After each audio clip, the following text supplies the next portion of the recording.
something you learn when you get further into medicine is that you can't make everyone better, which is sometimes quite difficult, and you have to see quite difficult situations that may be the right decision, but also it's hard to see.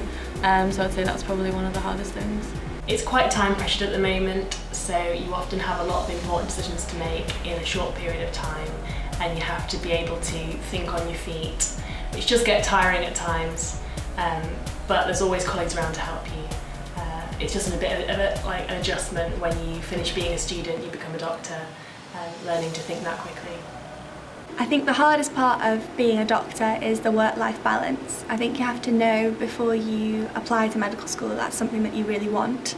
Lots of my friends who thought they wanted to be doctors took a year out to fully decide, because once you're in medical school you have to sacrifice a lot of things, sort of relationship-wise. You don't see your family as much as you'd like to, you don't see your partner as much as you'd like to, or your friends. So you really have to want to do medicine.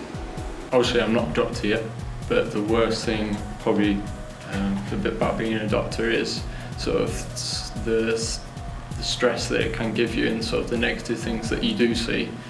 You can't get away from that, but it's just about dealing with that as best you can and talking to colleagues and stuff, and learning ways to deal with the stress.